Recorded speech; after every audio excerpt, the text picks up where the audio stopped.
We are going live, and we are live. Welcome, coaches. How are y'all doing? I hope y'all are safe and you're sitting here watching. I've got the man, the myth, the legend right here, Coach Noel Mazzone. Coach Mazzone, I Wow. appreciate you coming on to Wow, talk that ball only, with got, us. that only cost me $20 to get him to say that, guys. So he's cheap. And I'm returning it. I'm sending it back. Yeah. For those coaches that live under a rock and have no idea who you are, first shame them because they should. And then could you give us just a brief history Of who, me? of yourself? Yeah. Why you're the man.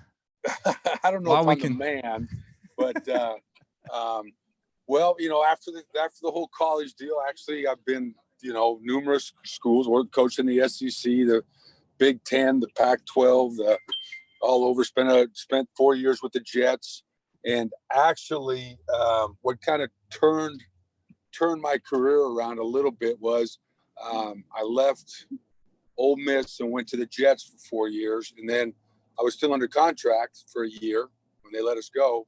So I was actually the head coach at Panther Creek High School in Cary, North Carolina, and that was like the NFL. And I've been major college football for a while, and getting the NFL exposure was awesome with Coach Mangini and Shoddy and those guys, and Coach Callahan and Coach Weiss, the whole group.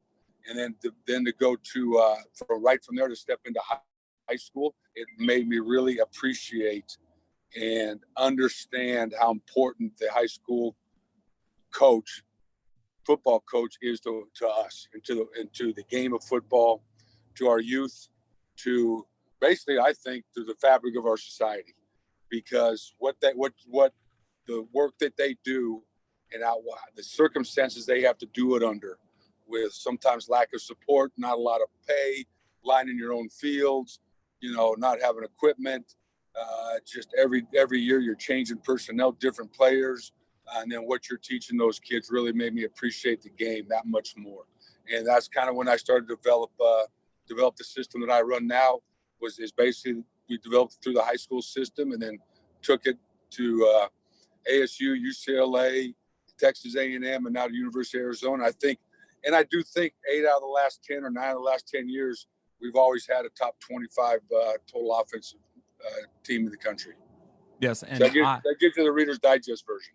And it's great because I love your offense. I always make sure I have it on DVR. I've been studying it and all that. And I can see your influence in the high school game because a lot of people are running your concepts, using the same terms and all of that. So my first question is, did you have that base before you got to high school, or was that something like you discovered while you're at the high school?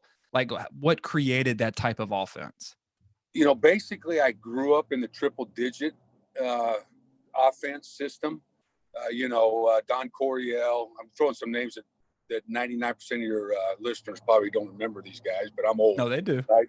Don Coryell and, Joe Bugle and Joe Gibbs. And, I kind of grew up on that. Then I went and coached with an awesome guy, Coach Jim Wacker. And I learned to split back veer. So there was my veer, which a lot of the zone read stuff is veer based, right? Option based. So I coached with him. And then what really kind of started to turn my thoughts about the game of football, two things. One was Dennis Erickson.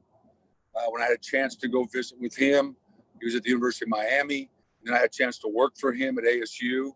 He really changed my whole outlook of offense. And then I went and I watched Texas Tech Kentucky when Mike Leach and Hal were at Kentucky. And then the whole tempo thing was 2009. I went and watched Texas Tech play Houston. All right. And it was like 185 degrees in Houston that night. And both those teams were playing as fast as you could possibly play. And I just saw the advantage of it. So I kind of took all that, after the Jets. I had the NFL exposure. I had Coach Erickson, Coach Wacker. I took all that I'd done. And then when I actually went to the high school level, that's where I kind of started to put all the pieces together the way I liked it and wanted it, and tried to keep it simple. To play, don't change the presentation mantra, low volume, kind of system. And that's where it kind of took off from there. Okay. And were the kids that you were coaching when you were in North Carolina, were they in a system that was like that, or was it something brand new when you brought it out to them? Well, it was actually a fairly new high school. They had won 2 games in 3 years. Okay. Oh, wow. And when we got there, so it was all totally new to them. And so we went through a learning curve with these kids about the communication part. And they weren't, I had a Cam Bryant, a good little high school quarterback who went on to play, I think small college ball, but no, we weren't overly talented group. So we were looking for any edge, and we felt that tempo and getting the ball in space and creating space for our players was the answer. And so my first year there, I think we won 6 or 7 games. And then I left and went to ASU. And that next year, they actually went to the state playoffs after I left. So obviously they did a better job coaching it than I did. But I tell you what, it was like a great time in my life to be able to coach those high school kids and kind of grow with those guys. Well, I bet it was. And I'm sure they were thrilled to have you as an offensive coordinator. First off, that's a hell of a jump from offensive coordinator at a high school to an offensive coordinator at a Power 5 school. So congrats. Well, I will say this. I was still under contract to the New York Jets when I was the offensive coordinator at Panther Creek High School. So I will guarantee you this. I was the highest paid high school offensive coordinator in the country. All right. Without a doubt.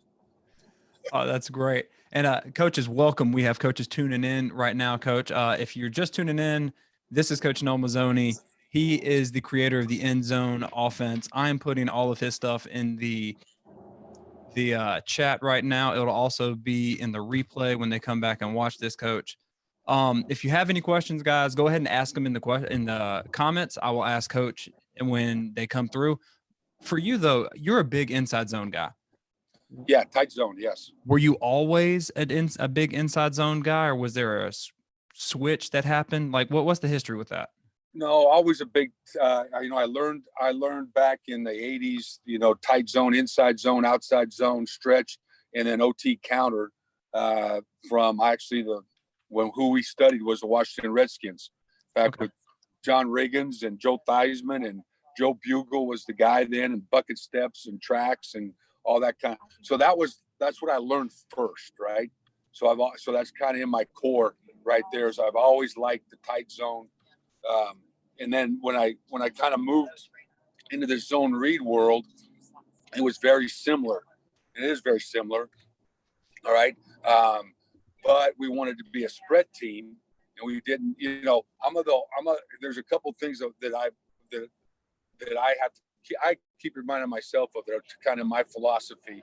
Number one is not about the scheme, it's about the players. So it's what they know, not what you know. Okay. Number 2 is I don't want to play defense, be in attack mode. And the last thing is, as soon as an offense as a play coordinator, you can accept the fact that sometimes the defense wins on a play, then you're going to sleep better at night. Okay. So I didn't want to be an offense that came the perfect look team. And then, if I get this look, I can't run the play. If I get this look, we got to check to this play, And so there's all of these things you got to manipulate. I wanted to be a team that could play fast and be good enough. My favorite saying, right? I fear not the man who practices 10,000 kicks once. I fear the man who practices one kick 10,000 times. I wanted to have all the answers to every look I could get off one play. And to do that, you've got to run it multiple times. And to do that, I felt like, okay, well, I'm going to attack you. I'm going to play fast as I can. Hey, sometimes you're going to win on defense. Okay. So I got to treat those plays the same way I treat the ones that are successful. I'm not going to stop running a play because I just happen to catch you in the right defense or right blitz or whatever. And it was a negative play or a tackle for a loss or whatever. I am who I am, and you got to defeat me. And then I'm kind of a linear thinker. So to me, I wanted to have answers to the problems. So if I'm going to run tight zone 25 times a game, all right, obviously the defense is going to have game plan me with different looks or different schemes to stop that play. So all I want now is, okay, they're doing this to me. What's my next step? All right, they're bringing the exchange blitz. What's my next play? They're always lining the 3 technique up to the back on my tight zone. Hey, my next step is pin and pull. All right, they're running the safety down on the pin and pull to fit on the weak side. What's my next step? All right, I tag it with the glance to the single receiver side. So you get my talking there, Ron. Is I just didn't want to be a guy that had a call sheet and was just calling plays because I had practiced. I have no rhyme or reason why I'm calling them, right? So I wanted to have a purpose. When I called something, I'm calling it because of, and to know what they're doing defensively. I always felt is, if you're a power team, guess what? You're going to run power until they prove to you they can stop it. Yeah. Right. And then when they stop it, you're going to call power pass. All right. So I look at everything like that. I'm going to run tight zone till you prove to me how you're going to stop it. And then once I see how you're stopping it, here's my answer. And see, I like that because that is the if-then thinking. And just like you, I am drawn to if-then. If they stop this, then I should call this. Right. Not just like, to me, it's not like, oh shit, I can't call that play anymore. Let me pick another one I got on my list here. No, I'm waiting to see. When I go quick motion, I want to see what you do. Are you going to bump it back? Or are you going to spin the safety? Or are you going to go man? All right. Yeah. And so if you're going to look at it that way, Ron, then you know sometimes, right, you expect something, they're going to give you something different. And so you're almost like living in a pure progression world of run and pass in this offense. And it's beautiful. Now, for calling plays, are you calling, like when you go into a game, you don't have to spill your secrets, but just overview.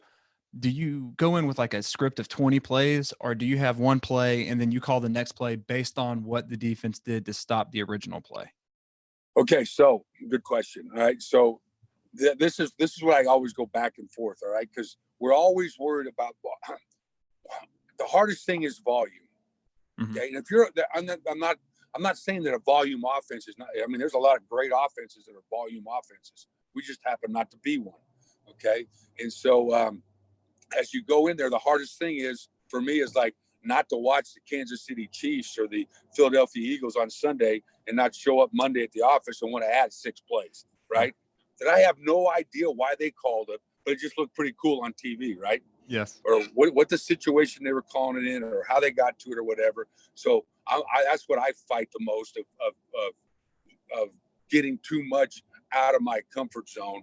So I try to stay at that 25 to 32 volume. And so what I do is each practice, I basically call practice off my game plan call sheet that I'm going to use on Saturday. Okay. So when I go to practice, I built my third down, my red zone. It may be 2 or 3 plays, whatever. I mean, come on, Ron. First and second down, just call a play. Yeah. Right. Yeah. I mean, damn, you got it in the game plan. You obviously must think it's good. There's no secret to it. Okay. If you want to win football games, all right, be good on third down and be good in the red zone. Period. Yeah. Okay. That's it. And the other thing is, there's 4 things, right? Be good on third down, be good in the red zone. Okay. Create explosive plays. An explosive play in one drive, put your scoring ratio up to 80%. All right. Just one run over 12 or one pass over 15. My scoring goes way up. And the other thing is protect the football, make good decisions with the football. If you can just do those 4 work. So I focus more on those things during practice during the week than I do on, okay, here we go. First down, call this play. Second down, call this play. First down. These are all my first and second down plays. Heck, they're almost the same every week anyway. All right. So where the real coaching and where the real game plan goes into is third down, red zone. All right. And then how am I going to create explosive plays against the looks I'm getting this week? Okay. And what I'm getting from that is you really put a lot of focus in practice. Yes. Okay. Yes. For me to say, if that's that important, and all I do is on Wednesday have a 10-minute or 15-minute red zone period.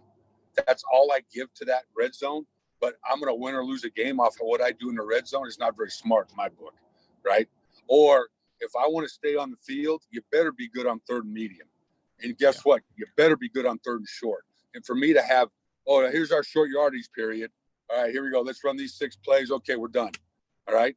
Well, I can't call all those other great plays I have on first and second down if I don't make those third and ones, right? Or I don't make those third and 4s and 5s.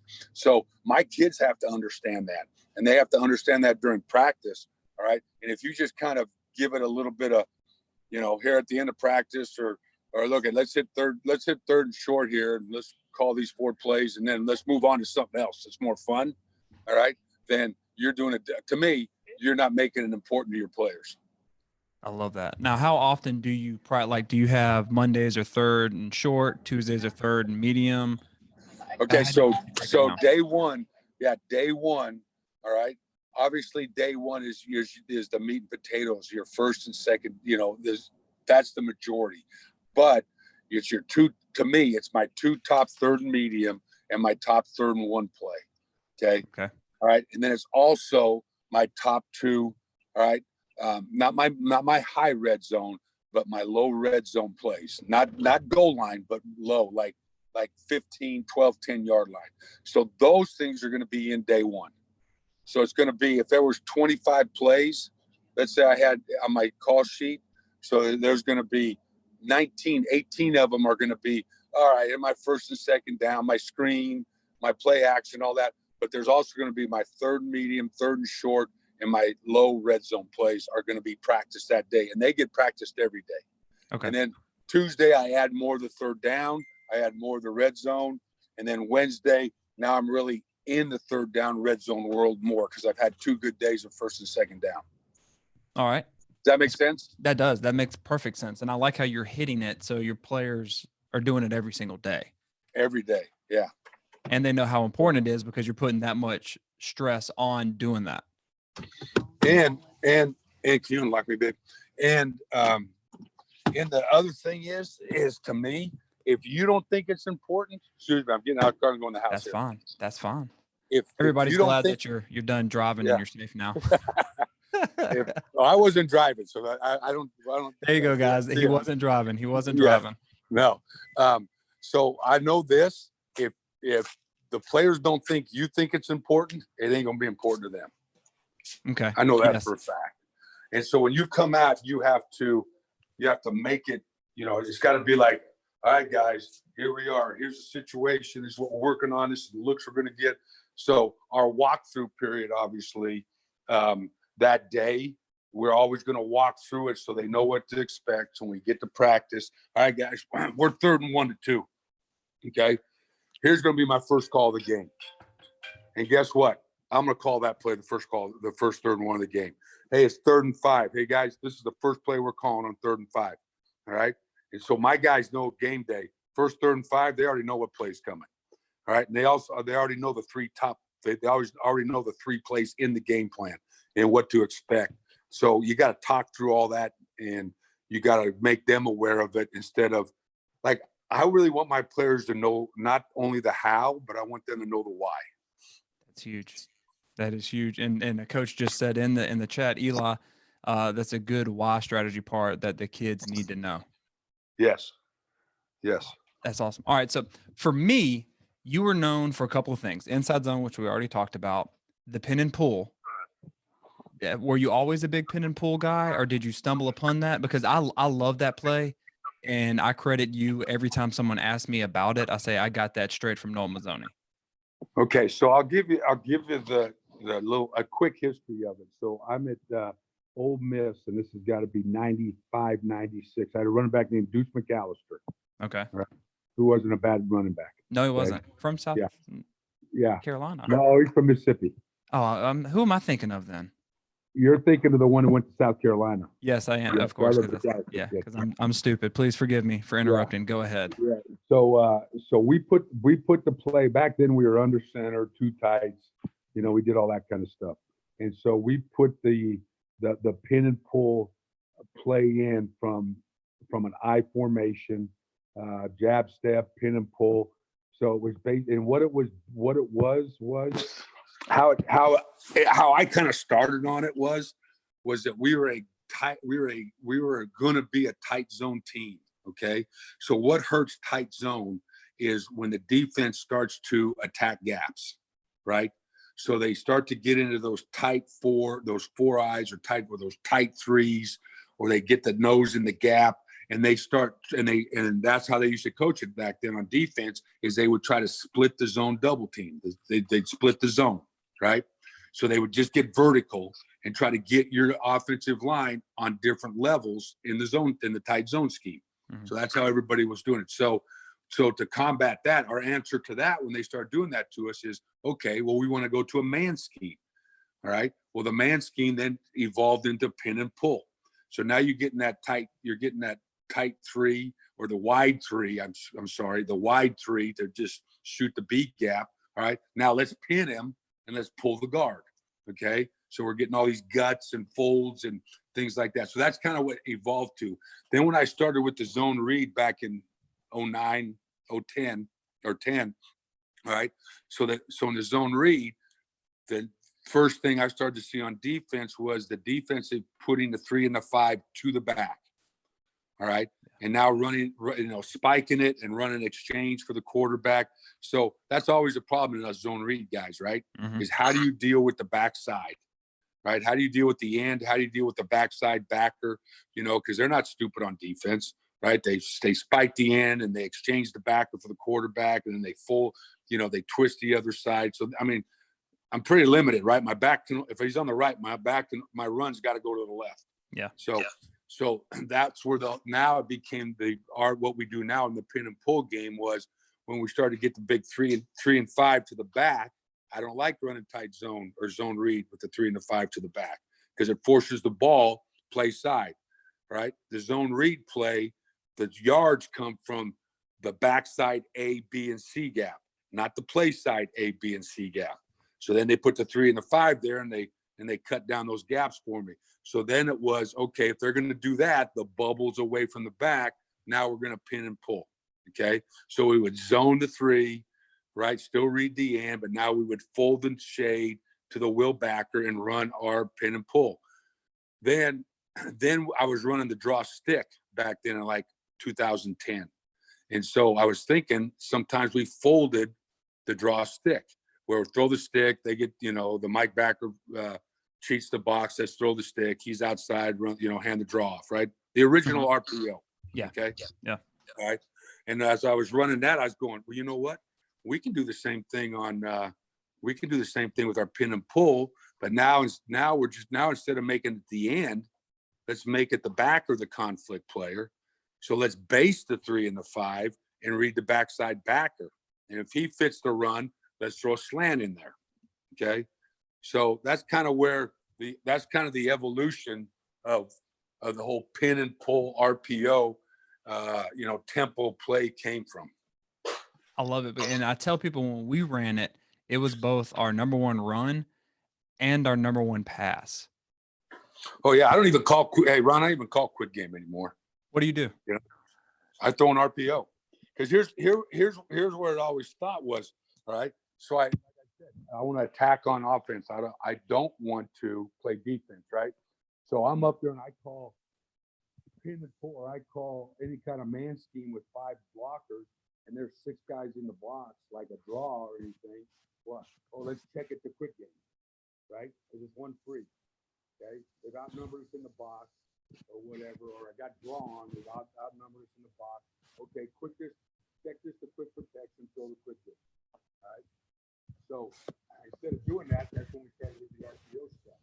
So the same thing with all my slants. I bet you 80%, 75 to 80% of the slants I complete are off run call, right? Not off just calling quick game slant. Okay. But now if it's zone, they play me cover 2 and I call double slant, I'm like, I wish I'd called it, right? But now cover 2, you hand the ball off. Nice. And do you find that your quarterback has problems with that? Or is it just the way you practice and you teach it and everything? It's like that. He gets it. It's actually easier. All right. It's if I ask a court, to me it's easier, but then I've been doing it for a while, and my guys grow up in it, obviously, when they get here as freshmen. But it's easier because basically you water the thing down to where the quarterback has to make a decision. All right, so he's basically playing the game against one guy. Okay, so if I got 5 blockers, if they can just understand this, if I got 5 blockers, okay, and they got 5 in the box, then I'm good. If they got 6 in the box, okay, now all you got to do is make that 6th defender wrong. He's either got to run to the run or he's going to drop for pass. He can't do them both. Okay. If I've got 6 blockers, now it's the 7th guy. We call them third level conflict players, which are usually safeties or nickel safeties. Okay.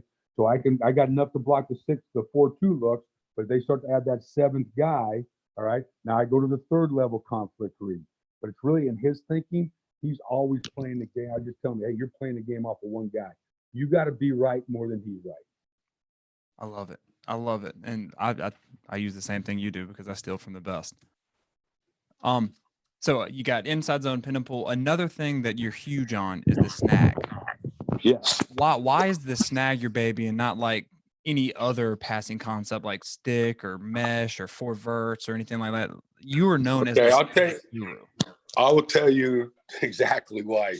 So 2003, I took the coordinator's job at NC State. All right. They had this quarterback named Philip Rivers. I've heard of him. You heard of him, right? So I show up there, and Norm Chow had been his coordinator before I got there. In fact, Norm got me the job. All right. Because then he went to SC or something from there. And so anyway, I show up there, and they're running. He used to call it scat. All right. I changed it. You know how it is as football coaches, right? It's the same concept, but if I change the name, I own it. Yeah. Right? Even though it's the exact same concept, I changed the name. Now it's my deal. Right. But I learned this from Norm Chow. Okay. And so when I got there, Philip Rivers, and it wasn't because of me, believe me. All right. It's because of Philip, and it was because of Norm. I just happened to be lucky enough to show up there at that point in his career. But at the end of the season, and we threw a hell of a lot of 2-man snag, 3-man snag, any way you can cut it. All right. Philip was 88.2% completion percentage on the snag game. All right. So that made me a firm believer. Okay. So that's another one of really our quick game concepts, because it gets the ball out quick. It's, you can build it so many ways. And so I've always, had that in my offense. Everybody calls it spot 7 and all these different names. So that's a big part of our offense. It's a great way also to teach quarterbacks pure progression reads. Left to right, right to left, high to low, whatever. So that's always been a mainstay of what we do offensively. And it's also a very good concept that we add, and it just happened to fit perfect with our RPO game. So everything we do on offense is basically has the same line of thinking for the quarterback. If I'm going to call pin and pull, and I'm going to tell him to read the backside linebacker as a second level conflict, and if he fits the run, I throw the slant or whatever you got called over there. If he doesn't, if he stays backside, I hand it off. Okay, I can understand that. Say I call screen to the boundary to the back. Well, now we tag it with 3-man snag to the field. He has the same exact read. All right. He reads that conflict backer. That conflict backer either has to fit the snag or he's got to drop and read the screen. So there's carryover in everything he does. So those kind of plays, we have pure progressions, and then what we call A/B progressions.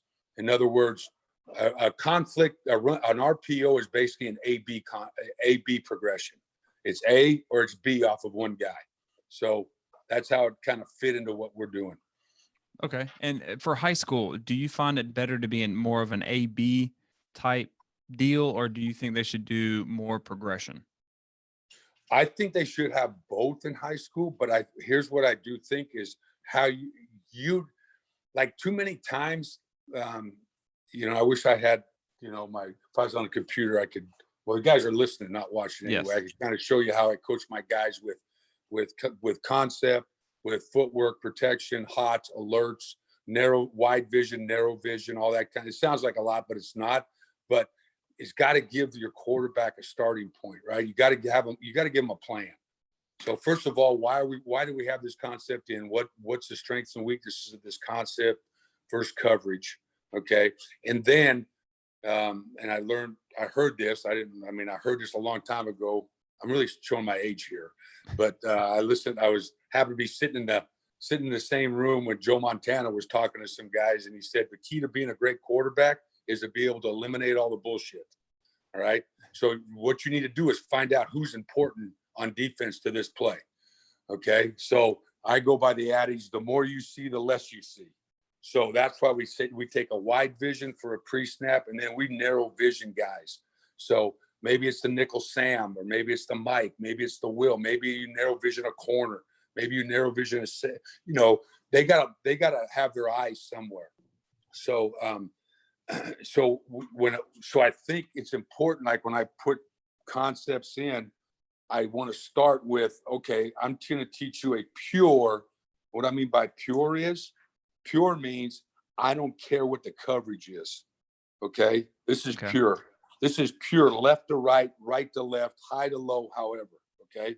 So it doesn't matter if you're in cover 2, 1 free, cover 3, whatever. My eyes are going pure progression on this. Is he open? No. Go to the next progression. Is he open? No. All right. So that's one thing you have to teach. You got to teach your guys. All right. Then the next thing you teach them, all right, is the A-B progression, which is now your run conflict stuff. All right. Okay. The Will backer on this one. All right. He's either going to fit the run. All right. Or he's going to sit in a hole and wait for the pass. Okay. So you're just A-B. I either hand it off or I throw it based on what he's doing. Okay. Then I usually start the next. There's really 3, but there's also a coverage-based progression, which that goes in later for me. Okay, if it's cover 2, work this. If it's cover 3, work this. If it's man, work this, right? And then the other one are high-low, 3-level, and then triangle progressions. So what I do is I take a concept that matches that's in those concept worlds, all right? And like curl flat is a triangle concept, okay? So I work the choice. If it gets squeezed from the right, I work curl flat. If it gets squeezed from the left, I work curl flat. So now he's reading, all right? He's reading one side or the other based on a movement of a guy, all right? So, or a high-low, right? I throw the go route. I'm going to throw the corner route. So now I'm narrow vision in the strong safety. If he's deep, I throw the flat. If he's flat, I throw it over his head. So when I start installing in August, all right, I'm not as much worried about what the concept is or who's getting to those spots right now. I'm just worried about my quarterback learning. This is how you read a pure progression. This is how you read a high-low progression. This is how you try to take the base plays and teach him that. Now, in his mind, I could call 18 different ways to get to these spots, right? I could line up in empty. I could line up in 2-back and tight end attached. I could whatever I want. All I got to tell him is, hey, Joey, this is a pure progression, left to right, right to left. Hey, Joey, this is a high-low progression. Hey, narrow vision, a strong safety. Hey, Joey, all right, this is a triangle progression, all right? All you got to do is narrow vision that Mike. He'll tell you exactly what to do. If he works right, you go left. So you get where I'm coming from this? Totally get it. Yeah, so I'm not interested in him having like 80 billion reads in his brain because I've got 15 pass concepts in it. It's the same thing in the air raid, right? Yeah. Mesh is mesh. Okay. He don't give a shit. Mike don't give a shit what defense you line up in. All right. He's going to throw mesh. And then he's going to see how you're trying to stop mesh. And then he's going to hit you on the freaking wheel route or something like that. Okay. So it's the same type thinking. I love it. And just so you know, first off, the coaches love that. The key to being a good quarterback is being able to eliminate the bullshit. You should always tell that story because it's incredible. Yeah. And also, you are on camera. We're streaming right now. So you've set yourself up to come back to do a whiteboard session with all the coaches. Well, I'm sitting right here. How much time we got? As long as you need it, man. I am never going to tell you we have a certain amount of time. What do our sponsors say? The sponsors is me, and they say keep going because this is amazing. All right. So look at what I want to do then. If you could, my email is nsmazzone@yahoo.com. All right, hold on, firing it up. If you emailed me that link right now, I just want to show you a little something on how if you guys are interested, I don't know. Yeah. Oh, yeah. There's in chat. They're saying, let's do it. Let's do it. What was it? nsmazzone@yahoo.com. All right. I'm doing it right now. Okay. As soon as it comes up, I'm going to jump on the whiteboard here. Just send it. There you go. Hey, coaches, that's what we do here. We got 150 coaches in here all ready to learn from you, man. You guys must really be bored with the coronavirus. I mean, obviously, all you guys out there have already just finished up the Tiger King series, all right, and then Ozark. So you've binge watched everything on Netflix you ever wanted to watch. So now you're thinking, I'll just listen to this slapdick talk about football for a while. All right. Hey, so you've watched both of those. Which ones have you liked? Which one, if you had to choose one of them, which one? I'm gonna tell you now the Tiger King's off the chain. I mean, it's like you look like Heidi and I look at each other and go like, really? Is this real? I mean, it's so bizarre. It's like they said, it's like a train wreck. You can't stop watching a train wreck, right? You just got to look. But my favorite's Ozark. Okay. Hey, I'm going to drop you right now and go on. That's fine. That's fine. All right. You good there? Yes, sir. Okay. So I'm just going to give you just an example. Okay. Right. Let me get this set up real quick. That is fine. Okay. Format. Let me go to that. Okay, I'm just going to show you, and I'm not saying, I mean, there's a lot of smart guys out there, all right? And a lot smarter than me. Hold on. Nonsense.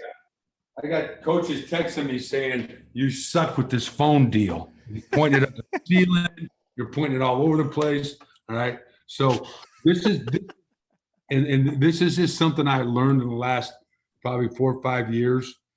From a very successful quarterback, and how he studies, how he coaches his quarterbacks, and I love it. All right. But so this is like a base play for us right here. Okay. So let's just say, first of all, as you're coaching your quarterbacks, and I'm just going to put us in a 2x2 set right here. Okay. So like, I don't draw stuff from my guys anymore.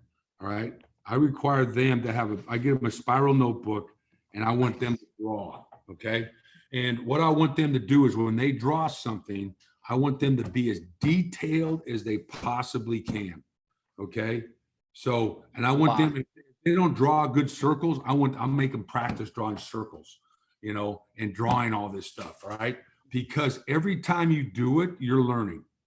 Nice. Right. It's one of the greatest ways to learn is to write stuff down. Okay. So just them sitting there to listen to me coach them about, reading a narrow vision guy. No, I want them to write. So I'm going to go through this with you guys. All right. That's fine.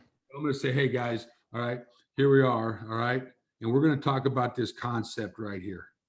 Okay. And now so here's the other thing I think, right. And let's say we're calling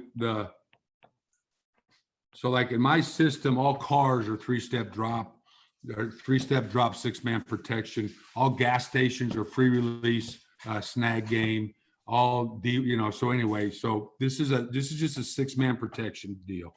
Okay. So this is how I want them to think of the play when they get the signal. Okay. Because how you put it in the computer is how it's going to get out of the computer. Okay. So like if I ask like my freshman quarterback, hey, tell me about the concept Mazda. Well, coach, if it's cover 3, I'm going to throw the weak side curl, but then it's key protection. And then this guy, if he might have to scan that side and the Y's on the cross, but if I have the alert over here because the guy's, I'm like, bro, you ain't never going to get this ball off. You're thinking up all that shit. Okay. So I have them practice it. Hey, concepts Mazda. What's the next most important thing to you? All right. What's the most important thing? All right. It's protection.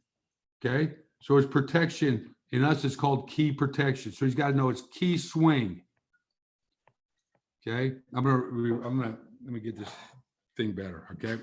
Key swing. Anyway, I'm going to go back in a second. Anyway, I'm going to go back to the drawing real quick. So when I have them, I say, okay, guys, let's draw a Mazda. All right. And I ain't drawing it on the board for you. Okay. So give me dose. Okay. There's dose formation. All right. There's the back. All right. What hash are we on? We draw everything from the left hash. Okay. Okay. What's the X's split? Okay. The X is going to be outside edge of the numbers. Okay. What's the F split? He is on the hash. Okay. Or he's -2 from the hash, whatever. Okay. What's the Z split? He is inside edge of the numbers. Okay. All right. The back, what protection is the back in? He's in key protection, swing. Okay, key protection, swing. All right, now let's draw the route. Hey, what's the Z got? Z has the alert. He's got a 12-yard speed out. So I want him to write 12-yard. If he has to write speed out, write speed out. Okay, he knows this is the alert. Okay, what's the F got? He is over the ball. He's at 8 yards. Okay, this is a choice route. Okay, choice. All right, what's he gonna? He's gonna go under the nickel Sam. All right, so however you want to draw it. All right, what's he got? He's got a 14-yard curl. 14-yard curl. Okay. Okay, what's the Y got? He's gonna go through the defensive end's feet. Okay, and he is gaining ground. All right, to 5 yards on this hash. Okay, and he stays on the move. So there's no other line draw. So you guys are getting my point is. I want my guy, when he draws this up, and I know you can't read all this shit, but I want him to write all this stuff on here. Okay. I want him to be as detailed as he possibly, and then we're gonna go back and look at it, and he's gonna forget something, right? He's gonna forget whatever that the curl does this or whatever it is. Okay. So we're going to keep building this drawing of his through the season. All right. Through camp. All right. So he's drawn up Mazda right there. All right. Now he's going to go. All right. So I've got the drawing. Let me put it up here. Okay. So I've got the drawing in my notebook here. Okay. So when he looks at it, he can visually see this drawing. He can visually see and this is all abbreviated, obviously. Okay. Okay. And he's got all the depths, 8 yards, all that kind of stuff. He's got the back. He's in key protection. So there's his drawing. So now he's going to come down here and say, okay, the concept is Mazda. Okay, good. What's the next most important thing to you, Ron? Protection. Because if you don't know protection, you can get your ass sacked, right? I was about to say that. Yep. Protection. So I know it's key protection. Okay. Swing. So he knows the back. If the back asks him, hey, what do I got out there during the game? He goes, hey, you got key swing. Okay, cool. I got it. Okay. What's the next most important thing he needs to know? Footwork. Okay. He knows on this play, it's 3-step in a plant. So in other words, he has to be ready to throw this ball off his 3rd step. So he knows, okay, my footwork's 3-step in a plant. All right. Do you have any hots? Do you have any hots? Okay. Well, it's for us, he would say yes. All right. There's a possible, what we call high-low versus nickel Sam blitz. Okay, that's all he needs to know. So this nickel Sam sitting out here, if he sees him walking the safety down, he could say high to the right and low to the left. Doesn't change anything. It just changes that the tackle is going to block him instead of the back. All right. It's going to change the back from nickel Sam to Mike. No big deal. All right. So it's a possible. And if he says it, even if he says it and it doesn't happen, nobody's hurt. Okay. We're still good. Okay. All right. And the last thing he needs to know, is there an alert? Okay. What an alert is something out of the ordinary. All right. That I want him to look at if he gets a certain look. If he never looks at an alert because he hasn't learned it well enough, we're still fine. Okay. So on alert, his alert on this is the Z. Remember I said he was on an alert, okay? And I say the alert is Z versus free access. Okay, so if he's got free access out there, cover 4 or something, he's going to alert to throw that thing, all right? So when I ask him, hey, Will, give me Mazda. Oh, he goes, the concept's Mazda. He should say, Mazda. He should say, hey, it's key. It's key swing. All right, I'm 3 steps in a plant. I got a possible high-low for nickel Sam off from the field blitz. My alert is Z versus free access. Okay, that's how I want to think about it in the game. So when he gets the Mazda signal from the sideline, this is what's going on. Mazda. All right, key swing, key swing. All right, my footwork's free plant. All right, is there a hot possible nickel Sam? No hot. All right, is there an alert? Yes. Free access, I'm going to throw the alert. Okay, because once I've committed to the alert, I've committed. All right. All right, hold on, I'm going to clear here. Now, have you found that since you've gone to this teaching style that your quarterbacks grasp it a lot better? Here's what amazed me. Okay. Yes, they're starting to really look at the game. All right. They're starting to really look at the concepts and why are we running an alert? And why is that guy my narrow vision? And why is this guy running a shallow cross? Okay. So because they're starting to see how, and it was amazing because I've been coaching these routes like my guys I've had for a couple of years. When I went to this, it was amazing how I would ask them the very first, even as I was going through it and making them writing it down. So we have little challenges, all right? And we put the clock on them. So I just give them a concept. I go, okay, Ron, concept, Mazda, and I start the clock. And you go, protection, key, swing, footwork, 3 plant, hot, possible high-low versus blitz, alert, Z versus free access, narrow vision, nickel Sam, all right, progression, Y to F to X to trouble, and I time them. All right. Because that's how I want to go through his brain like that. Not like, well, if the nickel Sam put his hands on this guy and then I would probably look for the why. No, you're sacked. All right. So I'm trying to speed up their thought process, okay, of their knowledge. Okay. They may know the knowledge, but it might take them a paragraph to tell it to me. I don't want that. I want them to be able to tell me exactly what I need to know in about 12 seconds, all right, of this play, all right? And we practice it, okay? So now when he gets that signal, this shit's going through his brain like that, all right? He didn't have to think about it. He just knows, oh, Mazda, bam. He's done it so much, he already knows, hey, that's key swing. I got 3 in a plant, possible high-low, no nickel Sam, free alert, no. All right, here we go. Where's my narrow vision guy, okay? So. It's like Pablo, you're training them. Every time he gets the signal, he's thinking of this right when he gets it. So here's a lot of problem, all right, that I've seen over the years is, number one, we don't coach eyes and feet enough, okay? Maybe you guys do, but you got to coach the quarterback's eyes and feet, okay? If I'm going to throw the alert, right, I better be 3 quick, plant, that ball better be out. All right. And I better fish hook this thing so my hips are in that direction. All right. So I don't lose any power. Okay. I got to work on the hips. I got to work on my eyes. Where are your eyes at? If you see everything, you see nothing. Right. Yeah. So who am I looking at? All right. So example, if I'm throwing this alert because I got a corner that's giving me free access. Okay. I can't ask him to read a defender. Okay, he is looking at this route right there. Okay, he's looking to throw it, and he better get his ass 1, 2, 3 and let that baby go. Okay, now if something happens on an alert, there's no way you can go back to your progression. It's over. It's done. You have no idea. They may have dropped 12 guys. You don't know because your eyes are out here, right?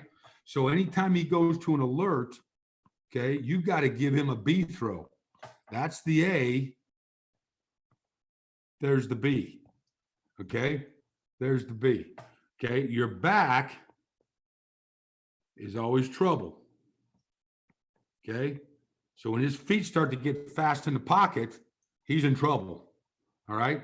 So shit, that's my bailout throw. That's where, and you got to practice that. So he may go, He may go 1, 2, 3. I'm throwing that freaking alert, and the corner jumps it harder. It's not clean. The receiver falls down, whatever. Okay. So I know, oh shit, right? I reset and I'm looking for B right here. Okay.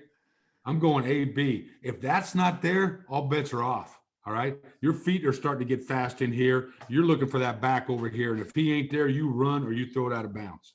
Okay. So he's got to practice that, right? A, B, shit, trouble. Okay. That's what I want him to think. Okay. How do you practice that? Just like that. I tell them just like that. All right. We got the backs down there and we're doing routes on air or whatever. And I say, okay, we're throwing the check swing to the back. Okay. Hey, it's Mazda, alert. Okay. He knows, hey, 1, 2, 3, no, hitch, no, bam, alert. And he may be moving to the alert or he may be stepped up hard. All right. Okay. So, all right, we're throwing the Y on the cross. You know, we're just doing individual routes. Hey, you're going, hey, it's Mazda. You alert. You're going to B. All right. 1, 2, 3. Oh, no, hitch, banging on him. Okay. So you just got to, so every time they throw a route, and I'm not going to say I get this done every day in practice, but in the perfect world, in my perfect practice, every route besides warm-ups, every drill that the quarterback throws a ball, all right, every individual drill, every group drill, every routes on air, everything he does, all right, he should have had a plan given to him on why he is throwing this. Okay. If I'm throwing the weak side curl, all right, on Mazda, then he should have gone. So let me back up here a second. Okay. So we got to alert. Okay. Then the next thing he needs to know, okay, I got all those things handled, right? Mm-hmm. It's Mazda, what's protection, key swing, right? What's footwork, three plan, all right? What's a hot, possible high, low? What's the alert? Free access, A, B to Z on the shout route, okay? Next thing he needs to know is, all right, coach, I got all that down. Who's my narrow vision guy? And what is a narrow vision guy? Because we've had some questions in the chat about that. So let's say this. When we're just talking about this one route. So you do this for every route, okay? Nice. And we do this also for our run game, okay? And I'll show you that here if you want to in a second. All right? Yes, please. Okay. So here's my alert, right? And I told him free access, alert. Okay. Well, he looks out there for the alert on this thing. Oh shit. So right now, if you were my quarterback in my room, all right, I would make you rip up that piece of paper you just did, right, and redraw this because we never cross lines. All right. All right. Never cross streams. Drawing, we never cross line because I don't know who went first there. Okay. So that's my mistake. All right. I like that. So it's F, it's here, it's there. Okay. So, okay. So, and this guy was pressed. Okay. So he says, I'm off the alert. Okay. It's not what I like. It's not free access. I don't want to throw this thing. Too many ifs. Too much shit can go wrong out there. So now he goes to his narrow vision on this concept. Okay. Well, his narrow vision, and I'm just going to draw this just because it's easy. Will, Mike, Nickel, Sam. He knows on this coverage, okay, on this coverage, his narrow vision is this guy. Okay. That guy's going to tell him everything. Okay. This guy ain't. This guy ain't. This guy ain't. This guy ain't. That guy ain't. This guy's going to tell him everything I need to know. Okay. So he knows, okay, I'm taking a 1, 2, 3 in a plant and I'm narrow vision in that Nickel Sam. If he puts hands on this choice route, one of two things. One is it's man coverage. All right. Or he's rerouting the shit out of this guy. He knows right now my progression is 1. Okay. 2, 3, trouble. Okay. If he drops to narrow vision, I forget about the Y. I can't throw it to him. Okay. Now he becomes 1, 2, 3. All right. So now, so what it is basically you're getting a mesh look and you're getting a curl flat look.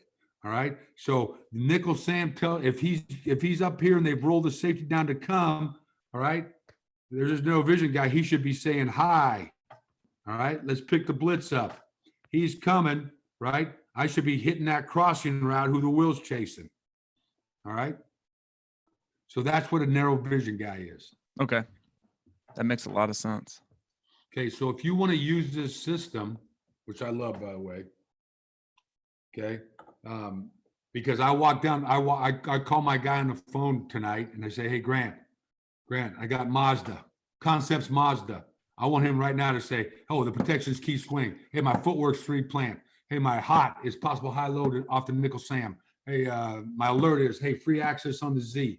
If not, my narrow vision's a nickel Sam. If he puts hands on the F, hey, I'm throwing the shallow cross. If he's off the choice, I'm throwing choice to weak side curl to the back.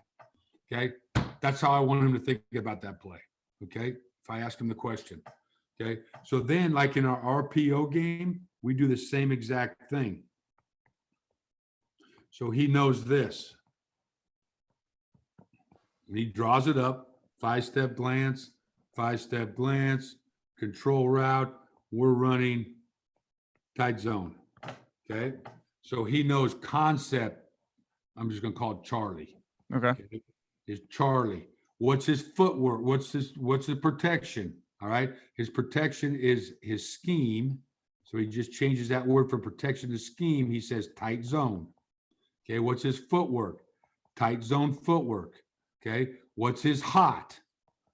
Edge pressure. Nickel Sam, edge pressure. Hot is give. Okay. What's his alert? Alert. Post safety. Free access, throw the glance. Okay. So you see how like we're building everything where he's going through the same, it's a procedure, right? That's why when you go to the freaking military, right, they teach you procedure, right? You don't go to battle, all right, and not go through the procedure of battle. We just don't send all you guys out there and say, go kill those some bitches, right? Hey, here's what you do. You set a perimeter. You do this. So every captain, every sergeant, everybody has a procedure that you do. Well, we look at it the same way. That's his procedure. Okay. So he said it's Charlie is the concept. And right over here you can see it's the scheme is tight zone. His footwork is tight zone. Okay. His hot is edge pressure, give.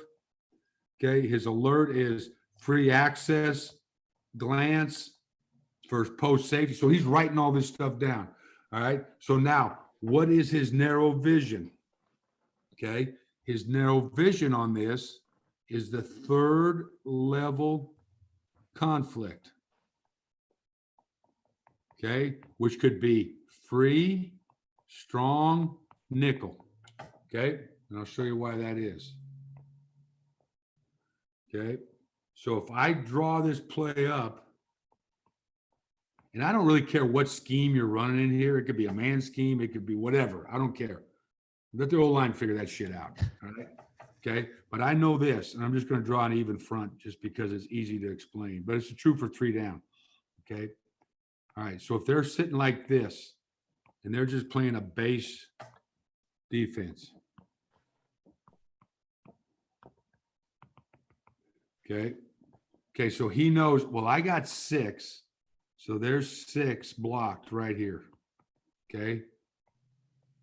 So I know my narrow vision guy is either this guy, or this guy. Okay.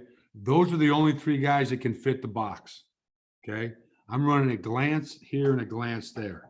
Okay. Well, if they're in split safeties like this and that nickel Sam is inside, all right, then I know this guy is the weak side run fit. So he's my narrow vision guy. If this guy's playing outside of this guy, now I know the strong safety's my 3rd level conflict guy. So my narrow vision's on this guy because they're probably doing that. Okay. So that's what we're practicing is deciphering, because every defense, unless they're playing just pure cover 4, everybody dropping, we should be handing the ball off every time. And then the D coordinator is going to say, screw that. I'm going to play 4 joker. I'm going to get him in the run fit, move the wheel there, or I'm going to go 3 buzz and I'm going to get this guy in the run fit, or or I'm going to bring this guy off the edge and get him in the run fit. All right. That's what we're studying. Okay. Which one of these guys is my narrow vision guy? Well, if he was outside, my quarterback would look right at that guy. If he fit the run, he's going to throw that glance right there. If he gets free access, it starts before there, he's going to go that backside and throw that glance. So, in other words, you can build the RPO run game the same way. All right, we've got a question from Coach Wheeler. It's a good one. What do you do when – because we're seeing this as well. A lot of defensive coordinators are bringing that weak side corner, like trapping them. Oh, my God. Yeah, no, I hate that shit. What are your thought processes to attacking that? And I agree. I hate that shit as well. Yeah, and here's – I'm going to tell you, all right, if I get a team that does that a bunch, first of all, when I build my 3x1s, because that's usually when you get it. Yep. Okay. When I build my 3x1s, all right, first thing I'm going to do is say, okay, I'm going to either I can build my 3x1s like this or like this to maybe discourage them from calling it off if it's 2x2. Okay. That's number one. A lot of guys will check to it when they see that. I get it. Okay. Next thing I will do is I will make this side, right? Free release snag. Okay. Because if I'm running pin and pulling this, it's like a crapshoot. Yeah. All right. I get it, man. It kills me. Okay. Okay. Or when I go protections, right? I'm going to be in my key protections and he is going to be in because now the line's going 4 down to Mike. Okay. He knows that, okay, if they're blitzing this guy, they ain't blitzing the corner, number one. Okay. Because he's going to be in coverage. So now the back knows this guy is in his progression. So the back knows he's will to nickel Sam in any secondary blitz.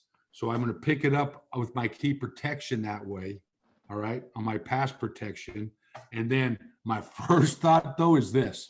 If you're a corner cat team, I'm running as much FIB shit as I can run. Okay. I'm going to put 3x1 in the boundary. All right. Like this. I'm going to put 3x1 with 3 receivers. I'm going to go 2 back. I'm going to go 2 back and put the slot in the boundary. In motion to get to my 2x2. So I'm going to build. If they're a heavy corner, if they're doing it once or twice a game, all right, I'll take my losses. Okay. I'm going to get them. They're going to get me. But if they're a huge in 3x1, if that's when they like to do it, and most guys do in 3x1, spread sets. All right. If they're that way, then I'm going to build a lot of stuff.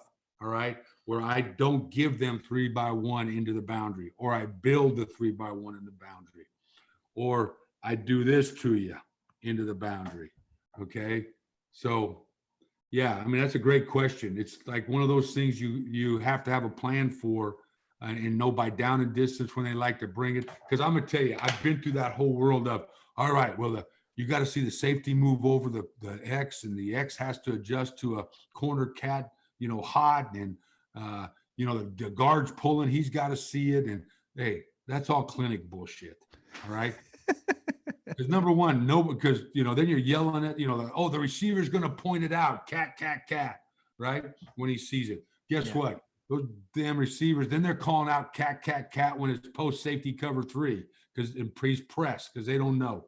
All right. There's just too much. So I'm going to try to build that game plan. All right. With when they do cat me or he calls cat, that he gets tired of calling it because, oh shit, they're 3x1 in the boundary again. Oh shit, they're motioning to the boundary. Oh, they're motioning the F and running snag game in the boundary, right? Because if you're running snag, if you're running this into the boundary, right? And here he comes, and the Will's got the back, and the safety's trying to play over the top of it. I'll throw that shit all day. Yeah. Right? On him. Okay? But what I don't want to do is run pin pull into the boundary against this guy, right? Pin pull into the boundary and have to worry about that all day. So I'm going to build my pin pull different. You do it different. How do you do it different? Okay, so I'm going to say, okay, that's cool. All right. So I'm either going to get in this.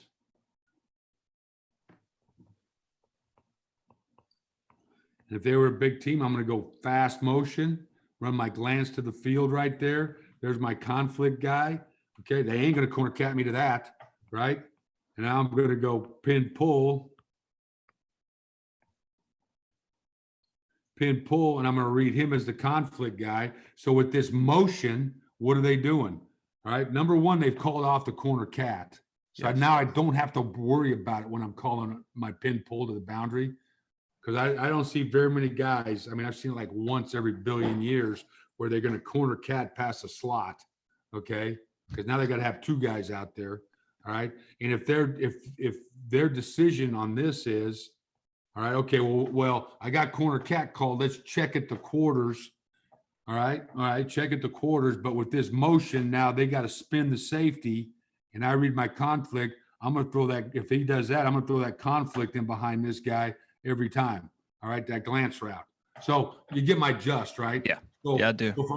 The plays that worry me with the corner cat, right? I'm going to build in that game plan. I'm still going to run them, but I'm going to build the presentation different for the defense.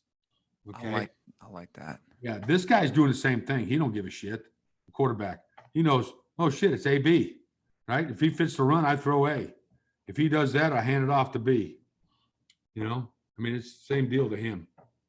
I love how you build the if-then statements into the play to make it simple for your quarterback. Because like you said, you just changed the presentation. Nothing else changes. Nothing changed for him.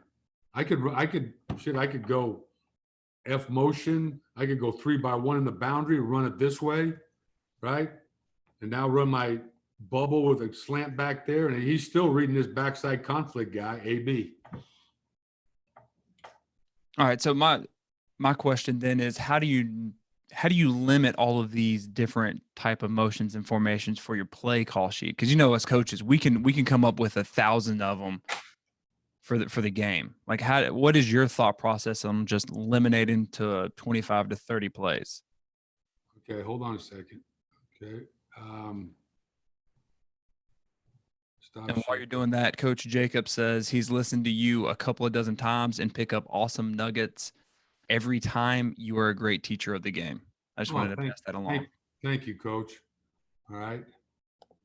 So as I go into this thing, here's the thing is, right, I'm not very smart. So it's got to be simple enough for me to understand, right? If I don't understand it, I got no shot. All right. Let's see if I got it right here.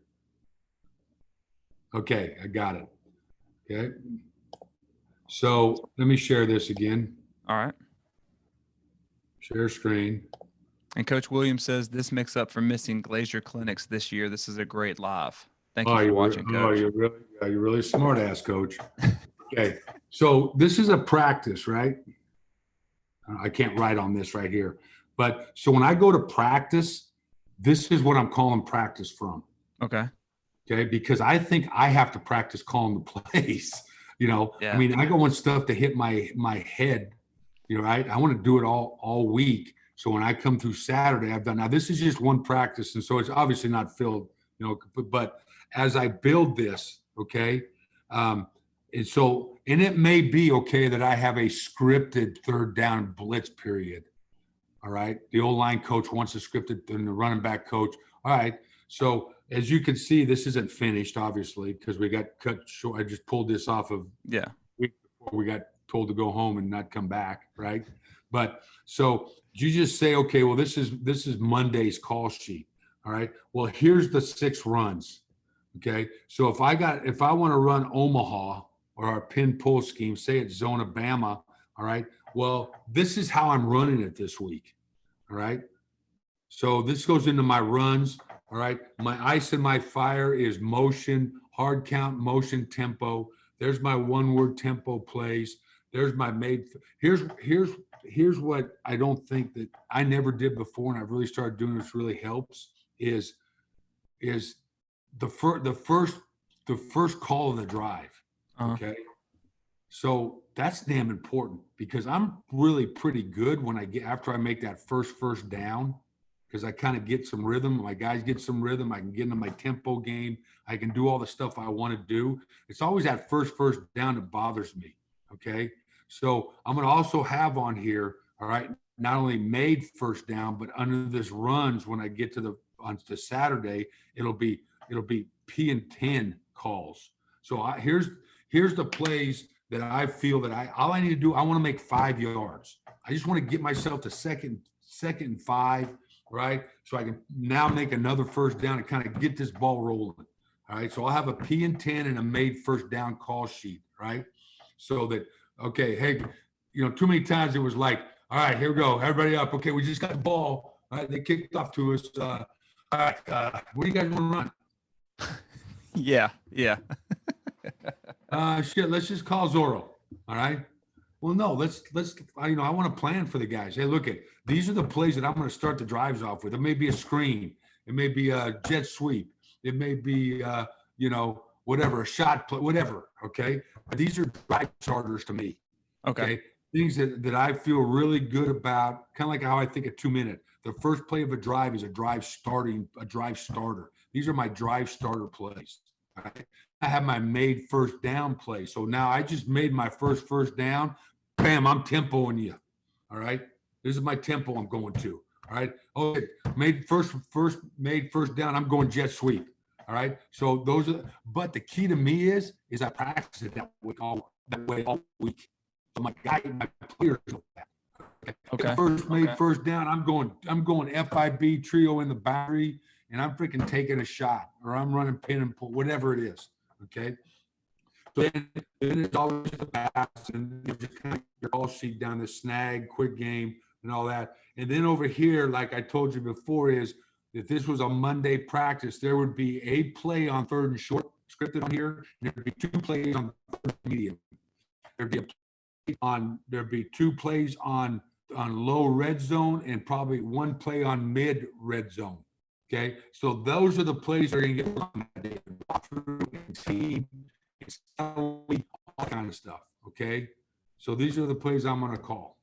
Okay, so that's how I practice my call sheet during the week. Now the next day, most of these runs made first downs. Right.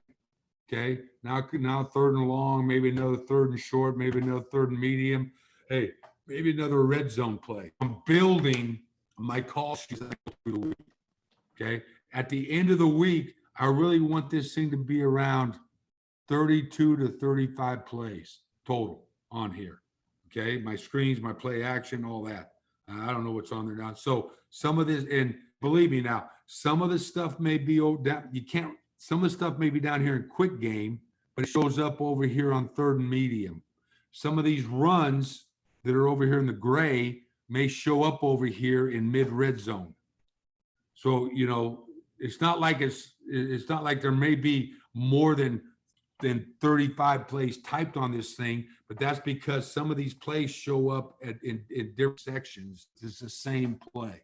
Does that make sense? Yeah, you're reusing them so that you don't have to. You're not technically adding plays. You're using the same plays in different formation or different places on the field.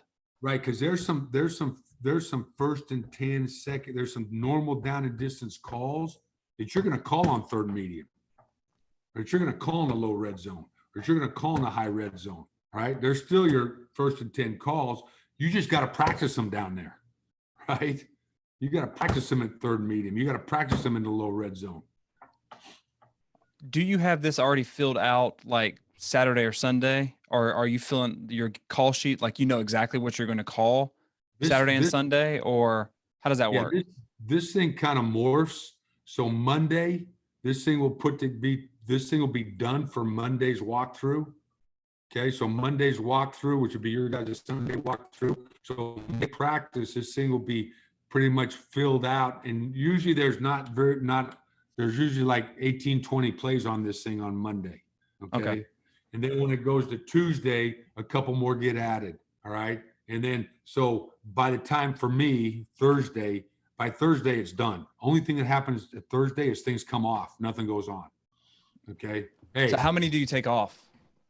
um, Is there a depends set on- number, or is it just something your quarterback's not comfortable with comes yeah, off? usually Thursday position meeting, I'll go through this with the quarterbacks and I'll say, okay, take this and I want you to rank these in each section, 1 through 5, 1 through 6, 1 through 8, whatever it is. All right. And my starter, he'll rank them. Oh man, I love this one on third medium.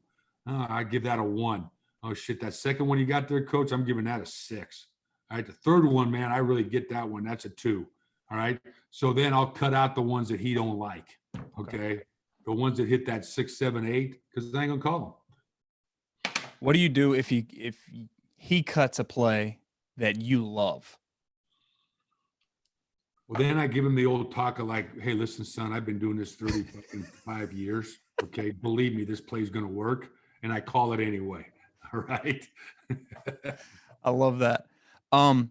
Coach Rhett has a question. He wants to know, how much GT power read are you using these days?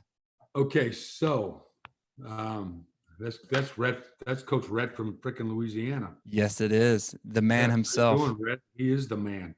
He's a lot better at this shit than I am. All right. Okay, so here's the, to me, the difference. All right. So when I had Brett Hundley, okay, at UCLA, and he was a good dual threat guy.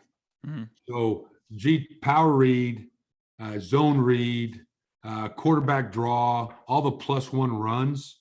All right. I had him in every game plan. Okay. Then from then I go to Josh Rosen. Okay. Well, I don't really want to watch Josh Rosen running quarterback draw or power read. I don't blame you. Yeah. Now, doesn't mean it may not be in there situationally or as a special play, down the goal line or something like that. It doesn't mean I won't have it in there, because just like I know I don't want Josh Rosen to run power read. Guess what? Their D coordinator knows I ain't going to run power read with Josh Rosen, or he's not scared of it. Okay. So it's really personnel based, Rhett, to me. I think power read is an awesome play, but instead of me running power read, all right, I'm probably going to build the same power read concept with an AB tag on it, as tight with my jet sweep or a quick pitch or something like that. The same concept, or our tank play. But yeah, to read, and we can also add it with some comets, and I'll add the tight end there. All right, to where we're reading the mic, we're putting the mic in conflict. So instead of making and Red is like an expert at this shit. I'm not, because it's not who I am. All right. But if I'm going to read this guy on the power read, however, right. Okay. So if he does that, I give, or the quarterback runs. If not, I give it. Okay. All that kind of stuff. Well, I may do it like this. All right. Like this, to where if he bangs out, all right, he bangs out, I'm giving it. If he stays in the box, I'm throwing the comment. I don't know. But you get my just, right? Yeah. So there's ways to kind of rig it to where my quarterback's not not the runner. Okay. If he was a runner, yeah, definitely, Rhett. Power read, quarterback draw, all that stuff. All right. Another coach wants to know, Coach Patrick, can you go over Tampa, and are you still running it? Yes, Tampa. Well, we kind of changed Tampa, and so here's what he means by Tampa. Okay. And I think Tampa's a great play. We kind of got more to tank where it's counter. All right. Because I liked it better. All right. But so if I can remember this. All right. So basically Tampa, right? I'm sorry. Tampa is back, right? We're trapping or logging. We're flashing. Going there. If it's a 3 technique, we're doubling to the offside. So it's half a counter, right? So it's Tampa. Okay, we've got to conflict this guy on this play, all right, which isn't bad. But what I didn't like on this conflict, okay, was the angles for if I do pull the football on all these back blocks, all right? So if I got the 3 technique here, which I like to run it to the bubble anyway, okay? So we're trying to pin the shade or the 2-eye. We got to go back on the 3. We got to kick or log the end. Okay. Either you got to flash this guy or you got to base it on that guy. Well, I'm a second level conflict read guy. So I just said, well, let's just base it. We'll read this guy, right? And if he plays the run, we'll throw it just like we do pin and pull. It's kind of a pin and pull deal is what all it is. Okay. Well, I liked it better which is still a great play. Okay. So, but it's been a few years since it's probably been 3-4 years since I kind of got away from it. And I went to our tank play.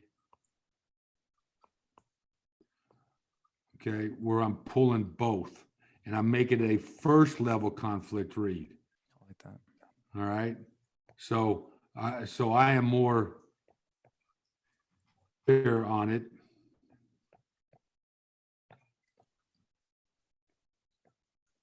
So now I can get to the backside backer and I'm pulling for this. That just turned out, and where I liked it was this, all right? Our tank play, because to the quarterback, it's Zulu. It's zone read, okay? So he read it like first level conflict. If he chased, I pulled. We built the keys out here so I could throw, okay? If he slowed, so it was based on if he's a slow play guy team, I love the tank. If he's a pin to hip team, I'm not a big tank guy. Or I may put the Y here, all right, to just flash him and run bolt or something like that so I could remember, all right, and I got to convince my quarterbacks of this all the time. It's RPO. The run is first, okay? Just made so many coaches happy. Yes, I'm calling this to run the ball. Okay, quarterback, that's what I want to do. I want this guy to have the ball. Okay, so unless they are just running the shit out of this guy to the back and we can throw that, I want you, if there's any question, give the football. Okay, it's not PRO, pass run option, it's RPO. Okay, so this became our tank play, which I like. All right, and now the other reason I liked it, it was a good tempo play for us. So spread them out. If they're putting 5 in the box, bam, beautiful. If they happen to catch you with 6 in the box, quarterback just read the end. All right, so it was low maintenance play for us. I love that. All right.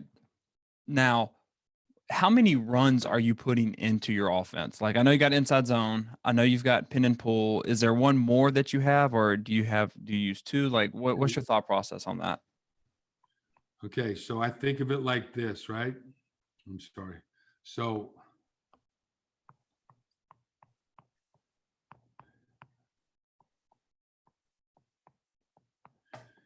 all right, you got to be known for something. Okay. And I know everybody that I play, every D coordinator I play knows they have to stop this. Okay. And then they have to stop this. All right. And I've got to run this. This has got to be, hey guys, if they give me on my desert island and they got to give me one scheme to run for the rest of my life against some D coordinator which is the nightmare, right? To be stuck on a desert island with a defensive coordinator. Okay? That's one of them. Yes. But anyway, all right, is that now if I've got to be an expert, my team, I want to be an expert at these 2 plays. I'm just using this as an example. Okay. So that's who we are. All right. And now here's the answers to the test. Okay. If they do this, I do this. If they're stopping it with this, I do this. If they're all right, because that's the only way I know what, and I get to know who that D coordinator is. Same thing with pin and pull. Now, if I'm running 12 of these, I can't keep track of all the answers to the test. There's too many questions on the test for me. Okay.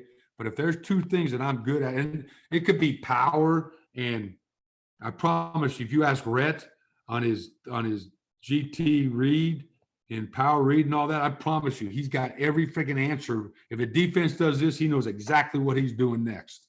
Okay. So that's what I want to be. I want to be like that. All right. Now there's all these auxiliary, all right, which are game plan based. All right. All right. If I'm playing a 3-4 team, all right, or a 3-3 team, or a 4-2 team, or I'm playing a heavy blitz team, all right, or I'm playing a fire zone team. Okay. So those are all the different defenses I can go. These I don't give a shit. They're pure. I'm running them. Okay. I don't give a shit what you line up in. Okay. I got all the answers to those. Okay. I can deal with you there. Okay. But now I have auxiliary runs that are game plan. You're a big 3-4 team. All right. So here's my 2 runs, my other 2 auxiliary runs that are I'm going to work that week that are good that I think are good versus 3-4 teams. Okay. But if we're playing a 4-down team, I ain't running those. Okay. Now shit, tank comes into play. Okay. Although actually I like tank versus 3-4. Okay. So now tank comes into play. Counter comes into play versus 3-4. All right. You know, whatever. If I'm 4-2, if you're a big 4, now I'm not going to run lead zone. Right. Say I want to run this play. And you're a 3-4 team. That's the Mike. There's the Nickel Sam. There's the Will. There's the Buck. I'll be damned if I'm going to run freaking that. All right. You know, so that's our Marine play. You know, where we're manning the backside of zone. All right. But if you're a 4-2 team, then all of a sudden, oh shit, Marine's up this week, guys. Okay. And I'm going to set it up so that we can run this bitch to the bubble right there. All right. And now I can get, you know, all the good angles. And now I'm going to run Marine. Okay. So you see what I'm saying? Yeah, I do. So I'm not going to practice. If I'm playing like I haven't ran one Marine all whatever the 1 week we're in spring ball, but it wasn't even my thought process because Paul is a 3-4 guy. So Marine's not my process, my thinking. All right. But I'm telling you what, pin pulls in my damn thinking. Right. Mm-hmm. Okay. And what we call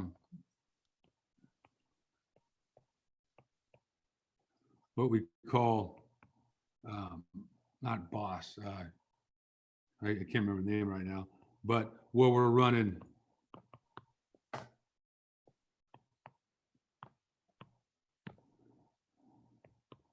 Where we're zoning and running stretch lead, okay, against 3-4, because I love the angles, right?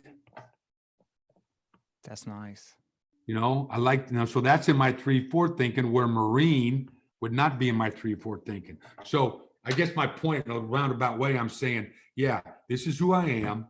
This is what I base my offense is. I'm running this every week. These are my plays. I have my guys have all the answers to the test. If you do this, here's my answer. All right. And then you have your group of auxiliary runs.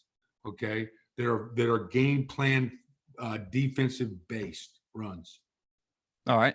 We have a question on this. Coach Schiffman, who, if you don't know, he does the hog chat on Twitter, that big offensive line chat on Twitter. No, sorry. No offensive line questions. Okay, yeah. Okay. He just wants to know what's the aiming point on the stretch for the fullback for the Y. Like, what's he aiming on that last play you just drew up?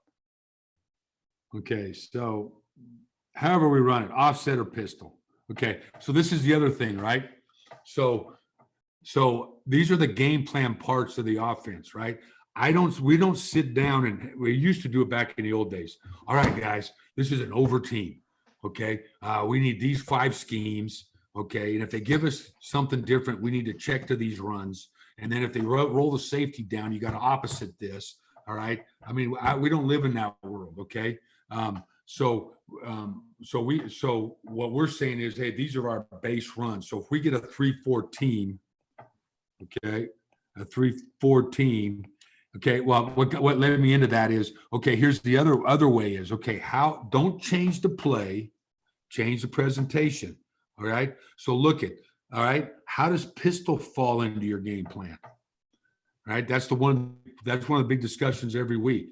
All right, where does pistol give us an advantage to the defense? Or does it give us an advantage to this defense? Okay, so if I was, and I'm going to get to your question in a second, Coach, okay? So I'm just going to give you just an easy answer to this. So if you're a team that when I line up here, okay, and you say, okay, You know, Cal did this to us a couple years ago. We're going to line, like I talked about before, we're going to line. Okay, there's all their gaps. Okay, we're going to align three. We're going to line the 3 technique to the back. Okay, because there's 2 type of D coordinators, right? They're gonna line up to your back, or they're gonna line up to the field, or they're gonna line up to your strength, right? So you just got to figure that out. Okay, if they line this up to the back, because they're going to try to discourage me from running tight zone, and they're going to make me. They know, well, shit. When we give him that, we know he likes to run pin pull. All right, on this deal.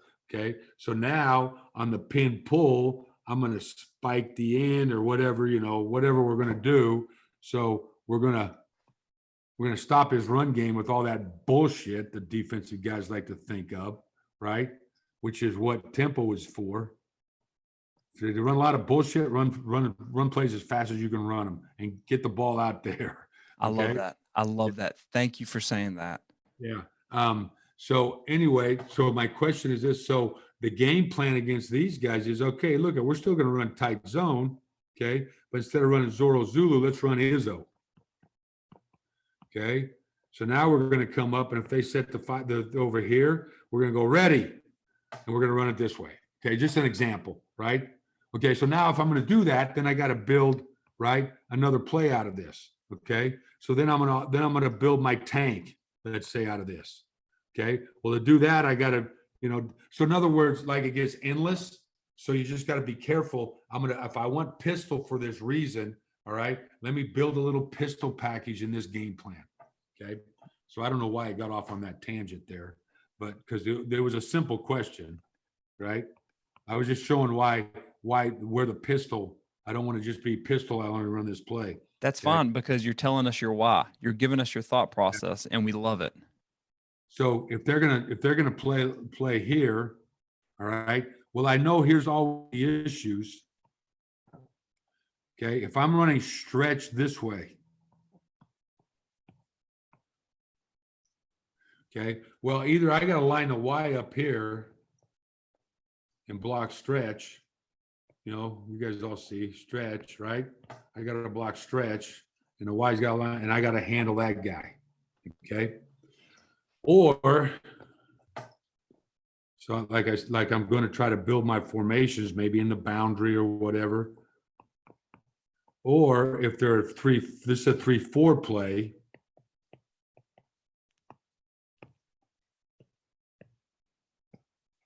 Okay. Or I can run, which I love these angles, right? Yes. Okay. I love those angles.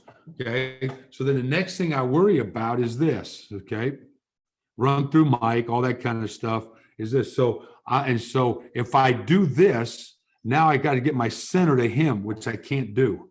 Okay. So now we're going to now he knows I just got to full the backside, all right, to the will and cut this off on the backside right here. Okay. And now I can fit my Y up into here. And what I'm trying to do is always, here's what we try to do offensively, right? 2 things. One is actually 3 things. One is we're trying to outnumber. This is what offense is, to me, is based on. Outnumber, out leverage, and create space. Okay, so that's what we're all trying to do in every play we draw up. Trying to outnumber you, trying to out leverage that defense, or we're trying to create some space. Okay, I'm trying to get the ball in my back out here and create space for him, so it's a one-on-one missed tackle for a touchdown. I'm trying to create space. Okay, so here I'm trying to just create space.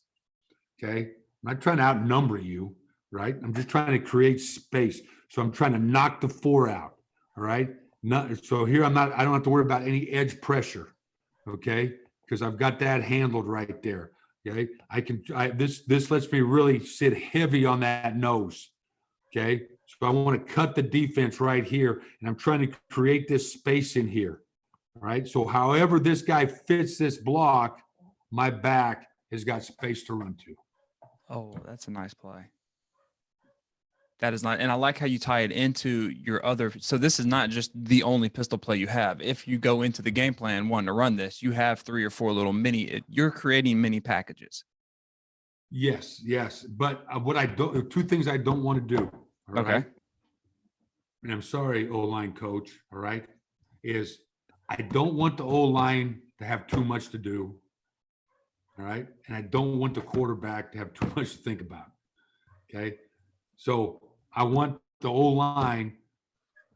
I mean, it's always been very simple to me. Okay. Is if you got 5 blockers, I don't care where they line up. Okay. O-line coach, your 5 got those 5. Now you coach the shit out of them. I don't care how just get their ass blocked. Okay. I don't want you as little as I can. I don't want you worrying about these cats sitting out here. Okay. You let me worry about those guys. Okay. It's 5-on-5. You block the box. If they add guys in the box, you let me worry about it. Okay. You let me worry about that. And I'm going to build something. All right. Or quick game or whatever to handle that. If I put 6, I expect you guys to handle those 6. Okay. I'm going to game plan the rest of the guys on this. To me, you're compartmentalizing each position. Like you're saying that, I think that's brilliant. You're having your offensive lineman just worry about 5 or 6. That's it. Yeah. You block, now you may have to coach a backside tackle to sift, but when you think about it, right, if he understands the why, okay, if I'm in a 4-down front, a 4-1 front, hold on, let me make that. That's an old school telephone. I love that. Well, I'm old school, okay? So if I'm just going to run tight zone right here, and they're in a 4-1 box, well, I know it's got to be split safeties. Okay, no, it's got to be split safeties right here. See if I can get that up there. Anyway, it's got to be split safeties. So I know this, right? There's 5. There's the point, right?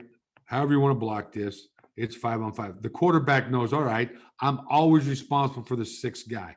But when you think about it, okay, is your line has to understand is that he's the C gap player, he's the A gap player, he's the B gap player, right?